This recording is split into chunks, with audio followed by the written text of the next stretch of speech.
Greetings, my name is Jenny and I am 27 years old. 3 years ago, I married Hugo, the most wonderful man I have ever met.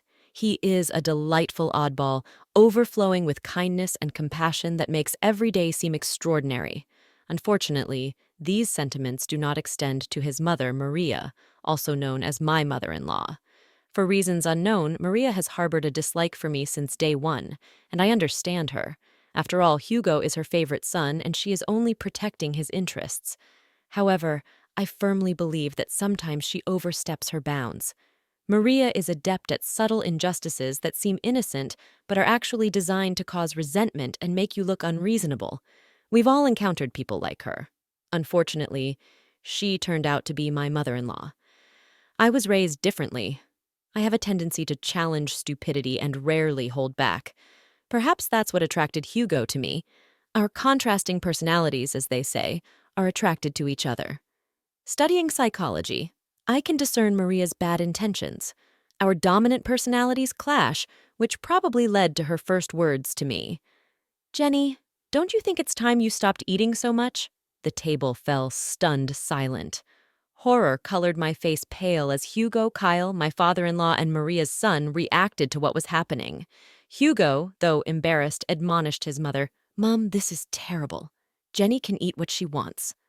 Maria backtracked, saying she was worried about my well-being and cited old photographs of me looking better.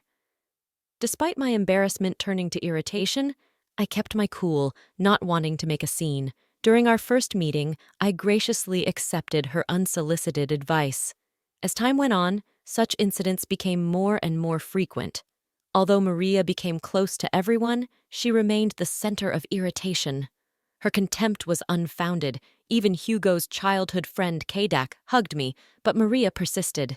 Even on her wedding day, she acted like a bride, trying to pull me under her. "No, her hair should be in a style like mine, but you look so ugly." Maria's antics continued unabated, but despite the turmoil, I treasured the love and acceptance from the rest of the Hugo family. The guests from the bridal party were audible, yet I found myself unsurprised, having grown accustomed to such situations.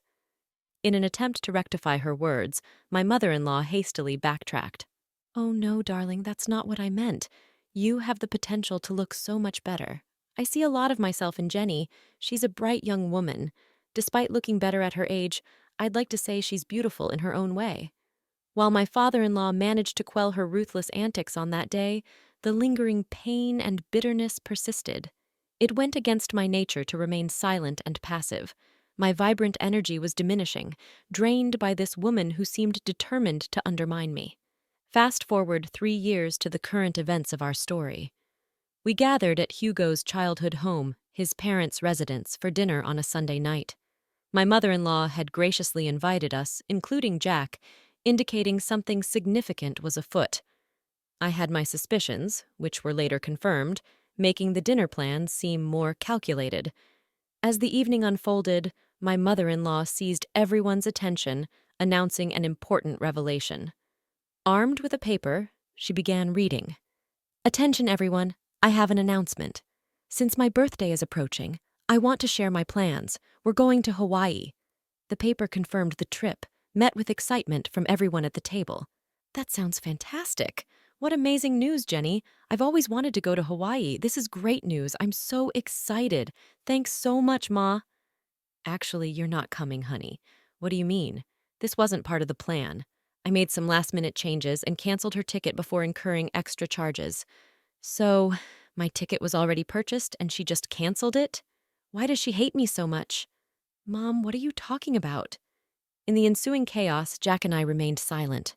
Harsh words flew back and forth until Maria finally offered an explanation. Okay, fine. I'll tell you why I thought Jenny shouldn't join the family event. As I'm getting older, I want to spend my remaining years with those I care about most. Unfortunately, Jenny doesn't belong on that list." "Mom, really? What's wrong with you?" "Nothing's wrong with me. I'm just saying Jenny can't be considered family since she's not related by blood." "By that logic, Jack shouldn't go either, right? He's not technically family, as you're stating, but we all know that's preposterous. He is part of the family since Hugo and Jenny got married. She's family too." "Well, Jack is different. He's always been here, our sweet baby angel. But Jenny hasn't. I'm just not comfortable with her on the trip. It's my birthday and I get to decide. Come on, Jenny, we're leaving. My resolute no reverberated through the room, capturing everyone's attention, including my adversary, who had been struggling to contain a smile. However, her expression turned serious at once. Maria, it's been evident from the start that you harbored disdain toward me. For 3 years, I've endured your unbearable behavior. Do you think we're blind to your actions? Do you believe we don't see your narcissism? Watch your tone, young lady. Remember, you're in my house. And it won't be for much longer. In fact, I'm about to leave. But before I go, there's something I need to say. I addressed my beloved husband, whose eyes burned with anger as he looked at his mother. Darling, I love you completely, and I tried to weather the storm for so long, but it's clear now that your mother will never embrace me into this family, no matter how hard I try or how often I hold my tongue. She'll always find fault with me. You should go on this trip. You can't miss it. Despite her quirks, she's still your mother, and you love her, and she loves you. So go. Don't worry about me. I'll manage. Turning to my mother-in-law, who appeared stunned by my words, I continued. And as for you, unfortunately for you, I'm in love with your son, and I'm not going anywhere. You might think you can push me out, but I'm here to stay. Even in Hawaii, you'll be thinking of me because, let's be honest, I think you're fixated on me. How dare you? I ought to slap you right now. I'm at my wit's end. You're fixated on me, obsessed with tearing me down, and I can't fathom why. When all I've done is extend kindness and patience even when you didn't deserve it. But enough is enough. If you don't want me in Hawaii, or consider me part of the family, fine. But I will always be here. As long as I breathe, I'll be here for Hugo, Kyle, and even Jack. But never for you. In that moment, I realized I had finally silenced her. She stood with her mouth agape, seemingly searching for words that her mind wouldn't allow. I bid farewell to the other family members, kissed my husband on the cheek, and headed towards the exit. Let me drive you home. At least I can't let you take a cab. Don't worry about me, babe. I love you, and thank you for loving me. But I'll be fine. You have a trip to discuss, okay? If you say you'll be fine, I'll believe you. Oh, don't forget your purse. My purse? I left it in the kitchen. Upon reaching the kitchen, where Maria had retreated, presumably to catch her breath after the altercation, I encountered her. What do you want? Don't worry about me, sweetheart. I'm just here to collect my things. Well, make it quick. I want you out of my house. I can't believe you said those things to me. With that, she swiftly stormed out, too filled with anger to see me off. In that moment, I scoffed at her absurdity, grabbed my purse, and noticed a piece of paper next to it. Assuming it was the trip itinerary, I grabbed it to sneak a peek at what I was missing. As I began to read, I discovered Maria's handwriting. Dearest Jack, you've always been like a son to me, and I love you dearly. Oh, it's a letter to Jack. A bit strange, but I suppose it's thoughtful. For some reason, my curiosity led me to read further. The love and care you've shown me throughout the years will never be forgotten. Regrettably, even in my son Hugo's case, I feel the love we once shared is no longer there. Wait, is she saying she loves Jack more than Hugo? That can't be right. Persisting in reading the letter, each line intensified my astonishment. The revelations were difficult to fathom. Although I recognized it wasn't my place to read the letter, I couldn't help but be grateful for stumbling upon it. After absorbing its entirety, I paced the kitchen, contemplating my next steps. Suddenly, it struck me. Everyone who needed to know about the letter was in that room. It was time to act. Rereading the letter to confirm its contents, I sauntered into the dining room, where only 3 pairs of eyes met mine. Jenny, I am profoundly sorry for what my wife is subjecting you to. Don't worry at all. You're coming to Hawaii with us. She's just going through a rough patch right now. I'll talk to her and make her see reason. I don't know what's gotten into her, but I'll sort it out, I promise. Kyle, please don't concern yourself with me. As I mentioned, I'm fine. In fact, I've stumbled upon some interesting news that I need to share with everyone, especially Hugo. Hugo and Jack perked up, a flash of worry crossing Hugo's face. Perhaps he feared I was overwhelmed and considering a divorce whenever I complained about his mother. He'd empathize, marveling at how I endured her antics. I'd reassure him it was my love for him that kept me going. Noticing Maria's absence, I inquired, "Where is Maria? She needs to be here for this, too." I mentioned earlier she was a bit under the weather after your confrontation, mentioned the headache, and opted for a nap upstairs. She won't be down for a while. You know how she is about her beauty sleep.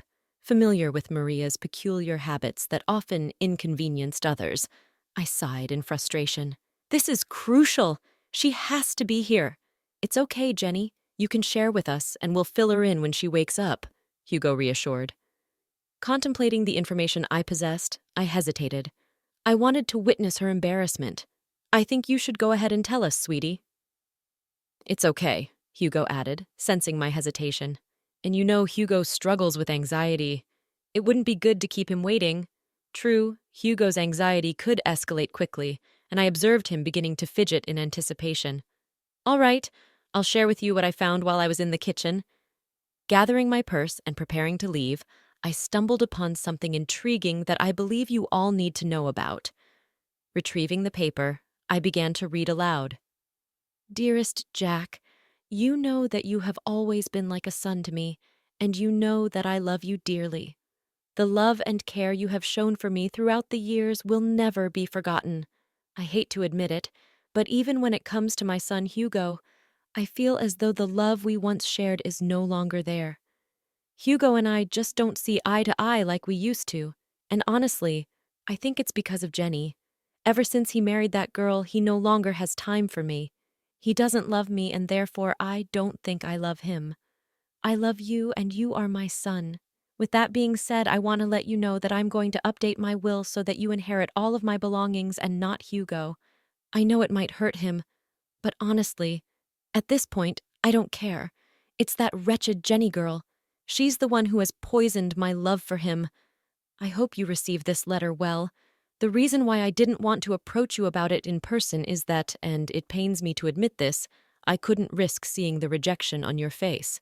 I know you love Hugo like he's your brother, and most likely you won't approve, but I don't care.